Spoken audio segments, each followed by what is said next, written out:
إن الحمد لله نحمده ونستعينه ونستغفره ونعوذ بالله من شرور أنفسنا ومن سيئات أعمالنا. من يهده الله فلا مضل له ومن يضلل فلا هادي له، وأشهد أن لا إله إلا الله وحده لا شريك له، وأشهد أن محمدا عبده ورسوله. اللهم صل على محمد وعلى آل محمد كما صليت على إبراهيم وعلى آل إبراهيم إنك حميد مجيد. اللهم بارك على محمد وعلى آل محمد كما باركت على إبراهيم وعلى آل إبراهيم إنك حميد مجيد.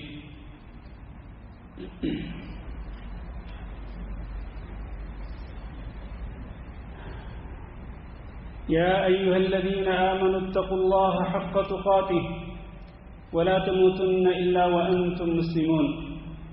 يا أيها الناس اتقوا ربكم الذي خلقكم من نفس واحدة وخلق منها زوجها وبث منهما رجالا كثيرا ونساء، واتقوا الله الذي تساءلون به والأرحام إن الله كان عليكم رقيبا.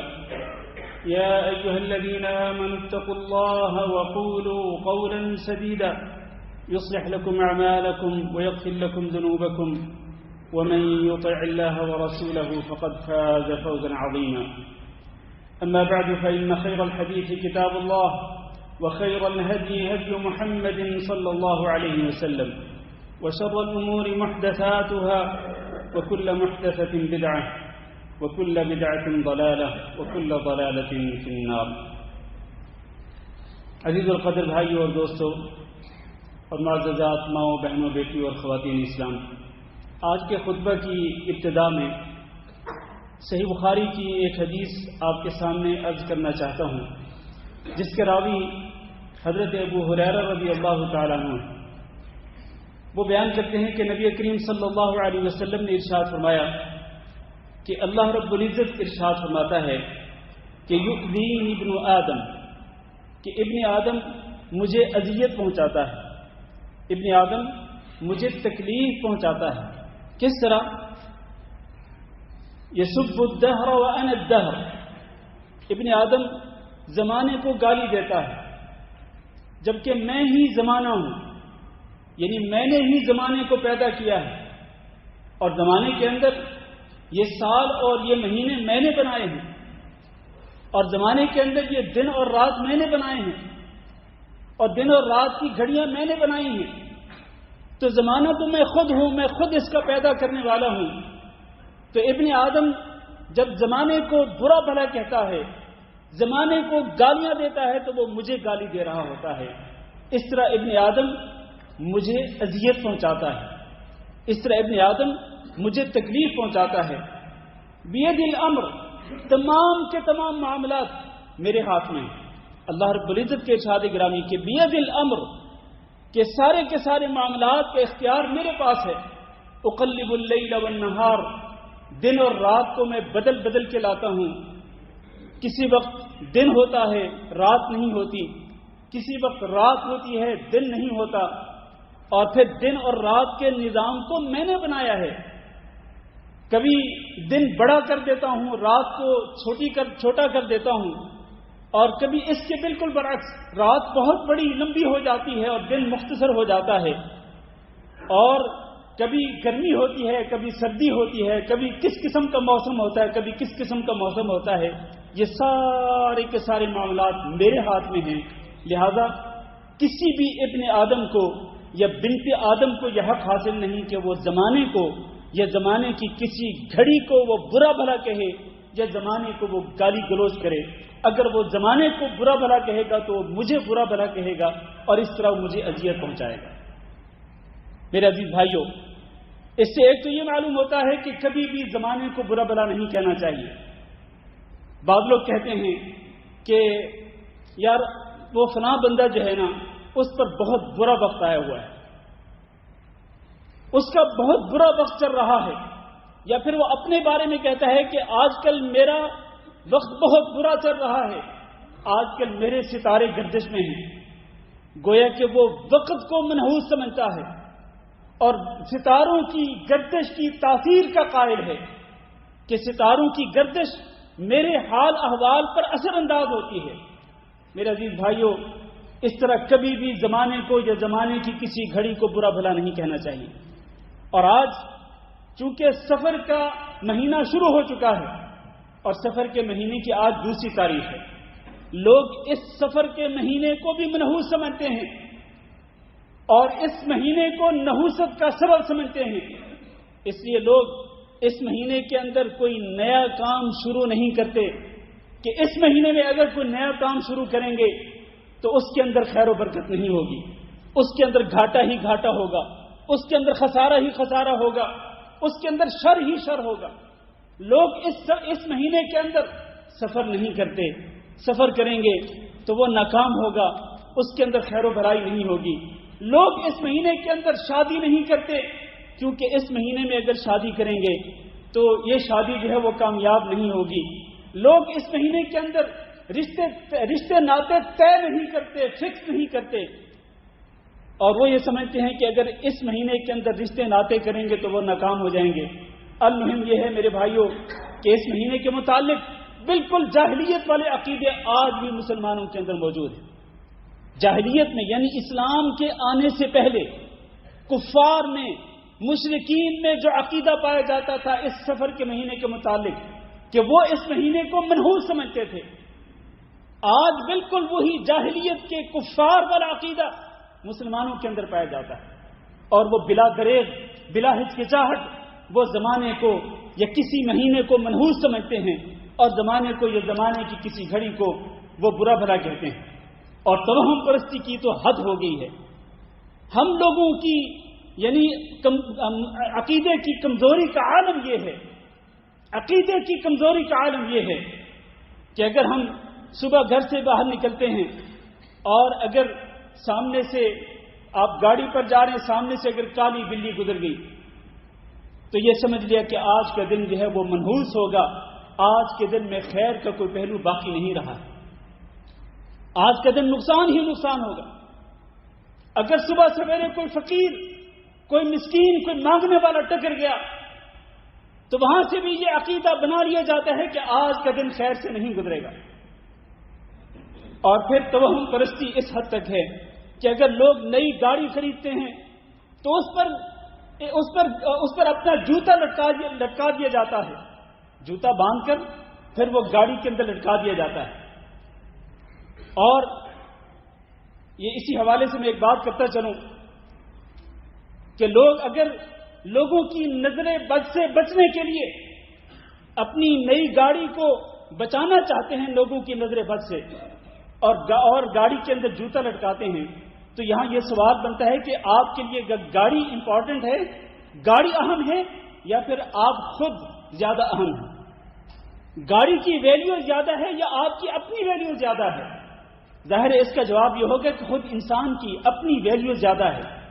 گاڑی کیا ہے؟ 4-5 ہزار 10 ہزار دینار کی گاڑی ہے، تو یہ تو اگر بالفرض اگر یہ خراب بھی ہو جائے، اگر یہ تباہ بھی ہو جائے، آپ کو اللہ اور دے دے گا۔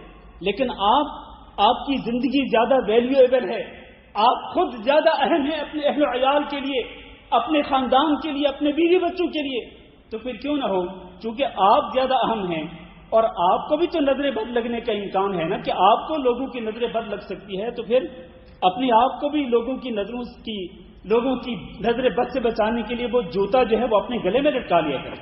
اس میں کیا حرج ہے؟ بھئی گاڑی کو جو بچانا چاہتے ہیں لوگوں کی نظر بد سے، تو پھر اپنے آپ کو بھی تو بچائیں نا، وہ جوتا اپنے گلے میں لٹکا لیا کرے۔ یعنی کس قدر مت ماری گئی لوگوں کی۔ لوگ چھتوں کے اوپر ہنڈیاں الٹی کر کے رکھ دیتے ہیں، اور کیا ہنڈیا اگر آپ چھت کے اوپر رکھ دیں گے تو کیا اس کی وجہ سے اللہ رب العزت کی طرف سے آنے والا کوئی نقصان ٹل جائے گا؟ ہمارا ایمان اس قدر کمزور کہ ہم بلی سے ڈر جاتے ہیں، ہم پرندوں سے ڈر جاتے ہیں اور ہم بدشگونی لیتے ہیں۔ نبی کریم صلی اللہ علیہ وسلم کے ارشاد گرامی سنیے، یہ حدیث صحیح بخاری کے اندر موجود ہے۔ فرمایا لا عدوى ولا طیرہ ولا ہامہ ولا سفر، 4 چیزوں کی نفی کی نبی صلی اللہ علیہ وسلم نے۔ پہلی چیز، کوئی بیماری از خود متعدی نہیں ہوتی. از خود کوئی بیماری کسی انسان سے دوسرے انسان کو نہیں لگتی ہے جب تک کہ اللہ رب العزت کا حکم نہیں ہوگا. جب نبی کریم صلی اللہ علیہ وسلم نے یہ ارشاد فرمایا تو وہاں ایک اونٹ چرانے والا موجود تھا. کہنے لگا اللہ کے رسول تو پھر میرے اونٹ کو کیا ہو جاتا ہے کہ اگر ایک اونٹ کو خارش کی بیماری لگتی ہے تو دوسرے اونٹ کو بھی لگ جاتی ہے. تو اس کا مطلب یہ ہے کہ ایک بیماری ایک چیز سے ایک انسان سے دوسرے انسان کو لگ سکتی ہے, ایک جانور سے دوسرے جانور کو لگ سکتی ہے. تو اللہ کے رسول نے فرمایا کہ یہ بتلاؤ کہ سب سے پہلے جس اونٹ کو وہ خارش کی بیماری لگی تھی وہ کہاں سے آئی تھی؟ ظاہر ہے اس کا جواب یہ ہے کہ وہ اللہ کے حکم سے آئی تھی. تو اسی طرح سے اگر دوسرے تیسرے اونٹ کو بھی لگی تو وہ اللہ کے حکم سے لگی, نہ یہ کہ کوئی بیماری از خود بخود کسی اور کی طرف منتقل نہیں ہوتی. پہلے اس چیز کی نفی کر دی نبی کریم صلی اللہ علیہ وسلم نے, لا عدوى. لہذا اللہ رب العزت پہ اعتماد ہو, بھروسہ ہو کہ جب تک اللہ کا حکم نہیں ہوگا کسی کی بیماری میری طرف منتقل نہیں ہو سکتی. دوسری چیز جس کی نفی کی نبی صلی اللہ علیہ وسلم نے, ولا طیرہ. بدشگونی لینا جو ہے اسلام کے اندر نہیں ہے, اس کی کوئی حیثیت نہیں. جاہلیت کے دور میں لوگ دیکھتے تھے, اپنے گھر سے نکلتے ہوئے دیکھتے کہ اگر ایک پرندہ چھت پہ بیٹھا ہے اس کو اڑاتے تھے. اگر وہ دائیں طرف اڑ گیا تو اچھا شگون لیتے تھے کہ آج کا دن اچھا گزرے گا, اور اگر وہ بائیں طرف اڑ کے چلا گیا تو اس سے بدشگونی لیتے تھے, برا شگون لیتے تھے اور کہتے تھے آج کا دن خیر سے نہیں گزرے گا. تو جاہلیت کے دور کے اندر اس طرح بدشگونی لی جاتی تھی. اللہ کے نبی صلی اللہ علیہ وسلم نے اس کی نفی کر دی. اور آج بھی بدشگونی لینے کے جتنے بھی طریقے ہیں, جن جن چیزوں سے آج لوگ بدشگونی لیتے ہیں, چاہے وہ کسی جانور سے لیتے ہوں, چاہے وہ کسی پرندے سے لیتے ہوں, چاہے وہ کسی اور طریقے سے بدشگونی لیتے ہوں, حتیٰ کہ بعض اوقات توہم پرستی کا عالم یہ ہے کہ اگر گھر کے اندر نقصان ہو جائے تو کہتے ہیں کہ یہ جو میرا فلاں بیٹا ہے یا یہ جو فلاں بیٹی ہے اس کی نحوست کی وجہ سے یہ نقصان ہوا, یا پھر اس نقصان کی نسبت اپنی بیوی کی طرف کرتے ہیں. یہ توہم پرستی کا عالم ہے. اور اللہ کے بندے یہ کیوں نہیں کہتے ہیں کہ یہ نقصان اللہ کے حکم سے ہوا, بیٹے اور بیٹی کی وجہ سے نہیں, بیوی کی وجہ سے نہیں, یہ اللہ کی طرف سے لکھا ہوا تھا, ہو گیا. جو نقصان ہونا ہوتا ہے مقدر کے اندر, قضاء و قدر کے اندر, وہ ہو جاتا ہے. اس کو کسی شخص کی طرف, انبیاء علیہ السلام جو پہلے انبیاء علیہ السلام تھے ان کی قومیں ان سے بدشگونی لیتی تھی. قالوا طیرنا بموسیٰ, موسیٰ علیہ السلام کی قوم کے لوگ یعنی فرعون اور فرعون کا لشکر وہ بدشگونی کس سے لیتے تھے؟ موسیٰ علیہ السلام سے. اسی طرح باقی قومیں جو ہیں وہ اپنے نبیوں سے بدشگونی لیتی تھی, کہتی تھی کہ یہ نبی ہی اصل میں نحوست کا سبب ہے, اسی کی وجہ سے نحوست آتی ہے, یہ منحوس انسان ہے نعوذ باللہ. تو میرے بھائیوں, کسی بھی قسم کی بدشگونی لینا جائز نہیں ہے اسلام کے اندر. لا طیارہ, نفی کر دی نبی صلی اللہ علیہ وسلم نے. آپ کو اللہ پہ بھروسہ ہے, اللہ پہ توکل ہے, اور آپ یہ سمجھتے ہیں کہ نفع نقصان کا مالک اللہ ہی ہے, اللہ ہی نفع پہنچاتا ہے اور اللہ ہی نقصان پہنچاتا ہے اور نقصان سے بچاتا بھی ہے. جو بھی نقصان ہوتا ہے وہ اللہ کے حکم سے ہے. تو پھر اس قسم کی چیزوں سے بدشگونی نہ لیا کریں بلکہ اللہ رب العزت پہ ہی بھروسہ کیا کریں. تیسری چیز نبی کریم صلی اللہ علیہ وسلم نے فرمایا ولا ہامہ. ہامہ ایک جانور, ایک پرندہ تھا, ایک پرندہ جس کو آج کل الو بھی کہتے ہیں. آج کل یہ بھی ایک توہم پرستی پائی جاتی ہے کہ اگر کوا ہمارے گھر میں آ کے بیٹھ گیا, ہمارے مکان کی چھت پہ آ کے بیٹھ گیا تو وہاں سے بدشگونی لے لی جاتی ہے. الو اگر آ کے بیٹھ گیا تو اس سے بھی بدشگونی لے لی جاتی ہے. نبی کریم صلی اللہ علیہ وسلم نے فرمایا کہ لا ہامہ, اس پرندے سے کسی قسم کی بدشگونی لینا جائز نہیں ہے. اللہ پہ یقین کرو اور اللہ پہ بھروسہ کرو. اور اسی طرح چوتھی چیز ولا سفر, سفر کے مہینے کو جس طرح جاہلیت کے دور میں لوگ منحوس سمجھتے تھے تو اس کی بھی نفی کر دی کہ سفر کا مہینہ منحوس نہیں ہوتا. سفر کا مہینہ محرم کے مہینے کی طرح ہے, ربیع الاول کے مہینے کی طرح ہے, ربیع الثانی اور جمادی الاولی اور جمادی الثانیہ کے مہینے کی طرح ہے.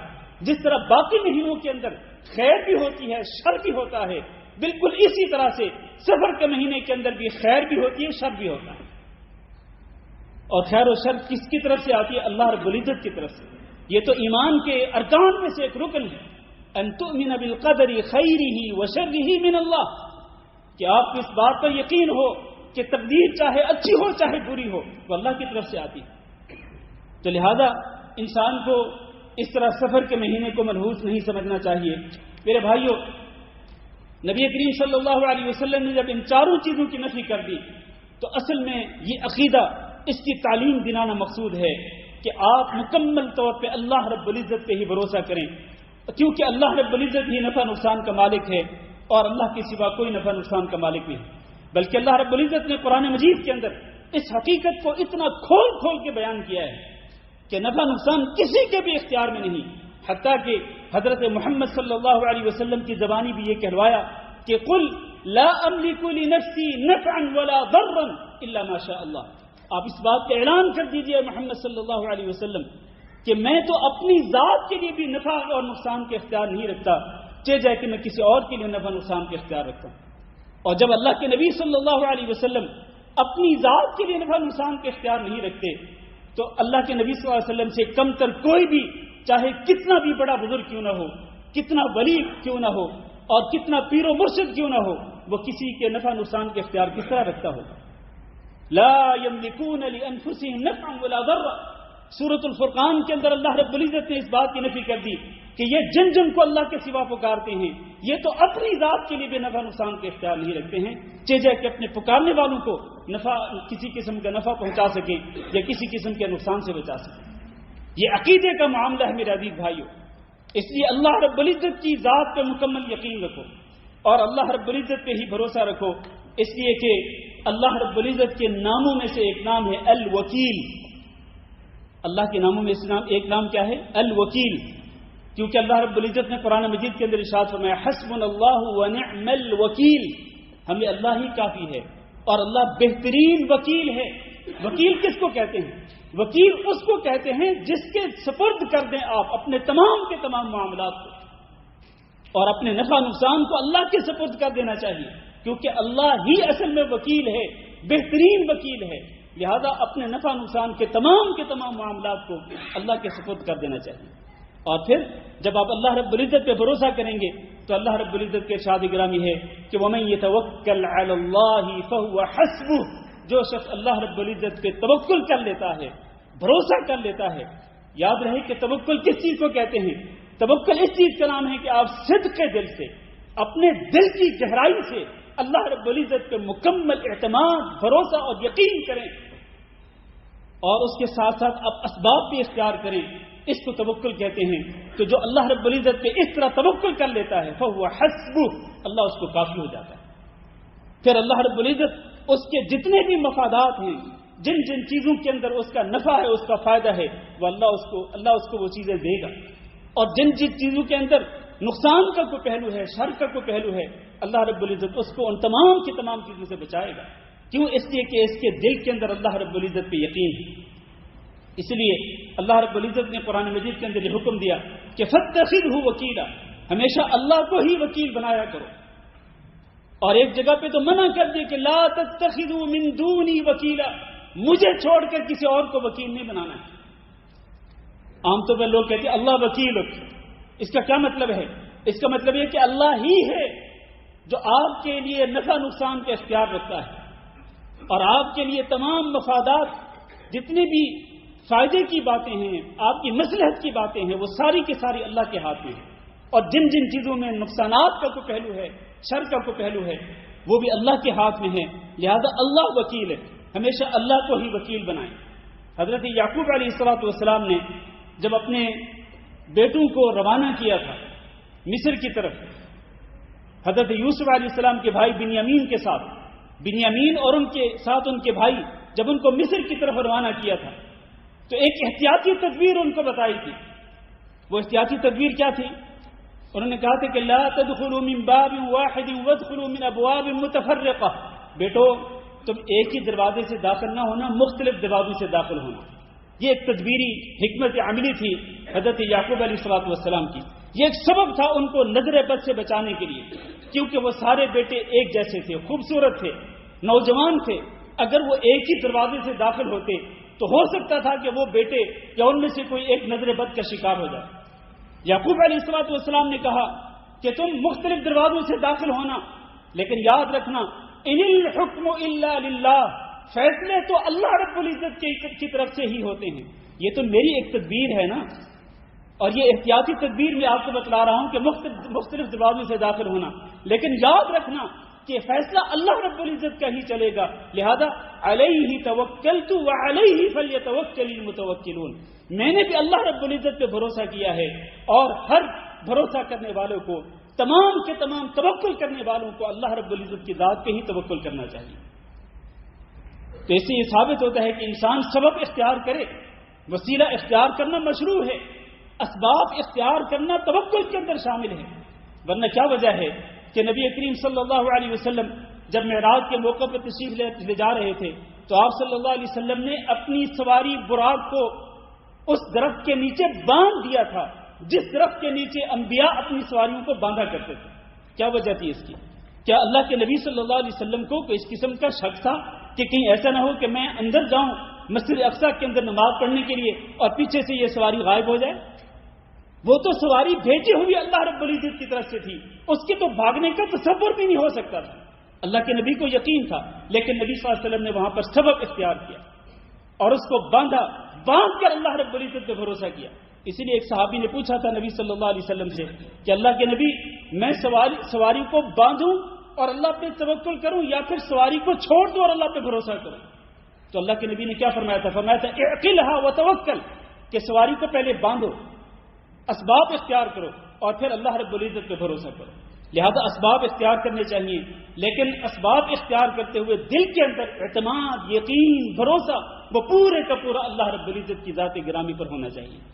اللہ رب العزت نے یہ جو توکل کا جو حکم ہے نا، قرآن مجید کے اندر 42 مرتبہ ذکر کیا ہے، 42 مرتبہ اللہ رب العزت نے توکل کا حکم ذکر کیا، اور 7 مرتبہ اللہ رب العزت نے یہ ان الفاظ کے اندر اللہ نے ارشاد فرمایا کہ وَعَلَى اللَّهِ فَلْيَتَوَكَّلِ الْمُؤْمِنُونَ، کہ مومنوں کو تو صرف اور صرف اللہ پر ہی توکل کرنا چاہیے۔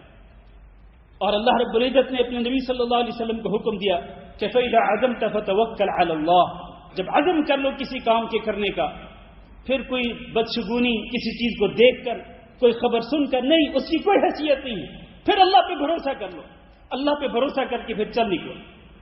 اذا عزم فتوکل علی اللہ، اور اللہ کے نبی صلی اللہ علیہ وسلم کا تو اس میں گرامی بھی تھا المتوکل۔ المتوکل نبی صلی اللہ علیہ وسلم کے ناموں میں سے ایک نام تھا، یعنی اللہ رب العزت پر ہی بھروسہ کرنے والا۔ اور اللہ رب العزت نے مومنوں کو بھی اسی بات کا حکم دیا، بلکہ اس توکل کو ایمان کے ساتھ مشروط کر دیا کہ ان کنتم آمنتم باللہ فعلیہ توکلوا ان کنتم مؤمنین، اگر تو واقعتاً تم اللہ رب العزت پر ایمان رکھتے ہو تو پھر اللہ رب العزت پر ہی بھروسہ کرو۔ اللہ تعالیٰ سے دعا کرتے ہیں کہ اللہ ہم سب کو یہ ساری باتیں سمجھنے کی توفیق دے، اور اللہ رب العزت ہمیں اپنی ذات پر بھروسہ کرنے، توکل کرنے کی توفیق دے، اور اس قسم کے جتنے بھی شکوک و شبہات ہیں یا توہم پرستی پائی جاتی ہے، چاہے وہ ماہ سفر کے حوالے سے ہو یا کسی اور حوالے سے ہو، اللہ تعالی ہم سب کو اس قسم کے توہم پرستی سے بچنے کی توفیق دے۔ استغفر اللہ لی ولکم ولسائر المسلمین فاستغفروہ انہ هو الغفور الرحیم۔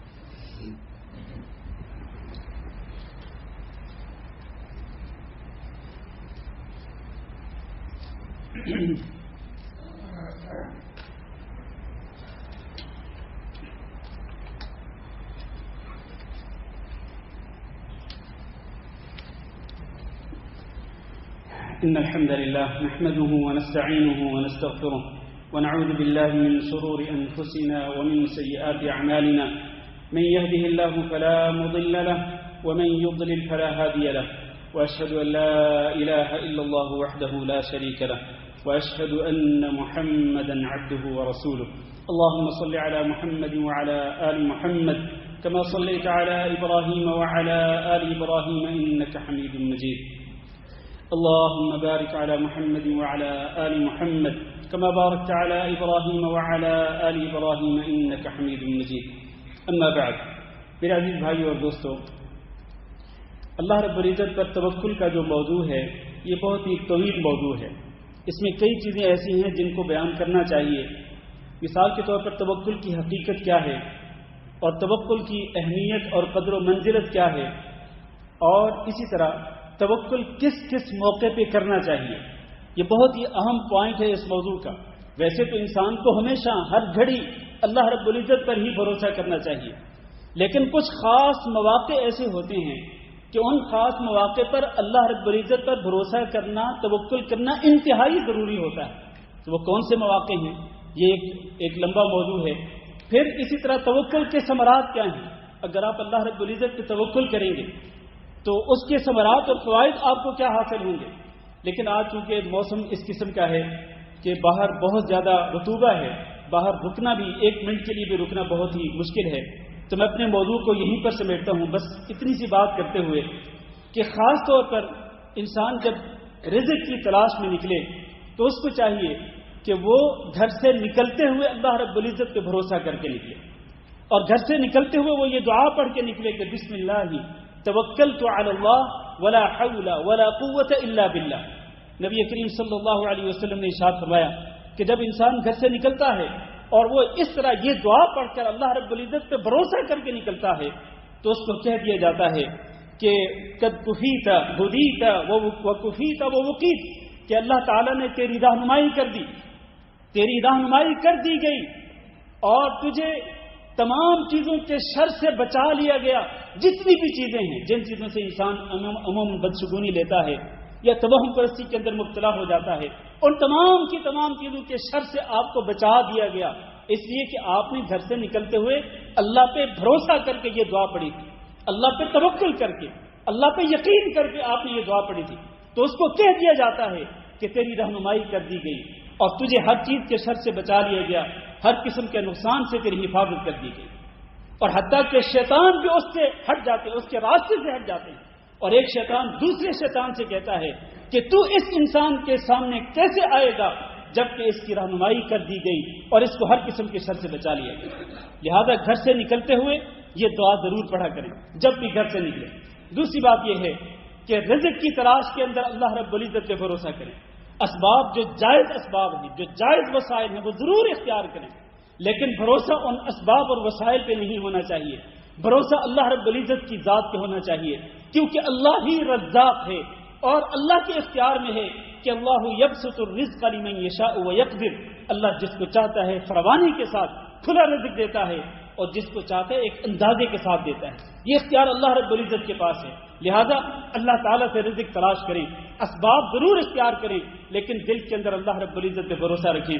نبی کریم صلی اللہ علیہ وسلم کے شادی گرامی ہے کہ لو انکم تتوکلون علی اللہ حق توکلہ لرزقکم کما یرزق الطیر، کہ اگر تم اللہ رب العزت پہ اس طرح بھروسہ کر لو جس طرح کے بھروسہ کرنے کا حق ہے تو اللہ رب العزت تمہیں بھی اسی طرح سے رزق دے گا جس طرح اللہ رب العزت پرندوں کو رزق دیا کرتا ہے، کہ پرندے صبح کے وقت جو ہے وہ اپنے گھونسلوں سے اڑ کر باہر نکلتے ہیں اور خالی پیٹ ہوتے ہیں، لیکن شام کے وقت جب واپس لوٹتے ہیں اپنے گھونسلوں کی طرف تو پیٹ بھر کے واپس لوٹتے ہیں۔ اللہ تعالیٰ ان کو بھی رزق دیتا ہے۔ اور یہاں یہ بات نوٹ کریں کہ پرندے بھی اپنے گھونسلوں سے نکلتے ہیں اور اپنے گھونسلوں سے نکل کر رزق کی تلاش میں اٹھ جاتے ہیں، اسی طرح انسانوں کو بھی اپنے گھروں میں ہاتھ پہ ہاتھ دھر کے نہیں بیٹھا رہنا چاہیے کہ میری روزی جو لکھی ہے وہ میرے پاس آئے گی چاہے وہ چھت پھاڑ گیا، ایسے نہیں ہوتا ہے۔ آپ اسباب اختیار کریں گے، تگ و دو کریں گے، محنت کریں گے رزق حلال کی تلاش کے لیے، جو کہ ایک عبادت ہے، اس پر بھی انسان کو اجر و ثواب ملتا ہے۔ تو اس سلسلے میں انسان کو اللہ رب العزت پہ توکل کرنا چاہیے، اور جس قسم کی توہم پرستیاں پائی جاتی ہیں، شکوک و شبہات پائے جاتے ہیں، ان تمام سے بچنے کی کوشش کریں اور اللہ رب العزت پہ ہی بھروسہ کریں، مکمل یقین کریں۔ آپ کے ہر قسم کے نفع و نقصان کے اختیار صرف اور صرف اللہ رب العزت کے ہاتھ میں ہے۔ اللہ تعالیٰ سے دعا کرتے ہیں کہ اللہ ہم کو سمجھنے کی اور عمل کرنے کی توفیق دے۔ اللهم اغفر لنا وللمؤمنين والمؤمنات وللمسلمين والمسلمات الأحياء منهم والأموات. اللهم إنا نسألك العفو والعافية والمعافاة الدائمة في الدنيا والآخرة. اللهم إنا نسألك رضاك والجنة ونعوذ بك من سخطك والنار. اللهم فرج هم المهمومين ونفس كرب المكروبين واقض الدين عن المدينين واشف مرضانا ومرضى المسلمين. اللهم آمنا في أوطاننا واجعل هذا البلد آمنا مطمئنا وسائر بلاد المسلمين.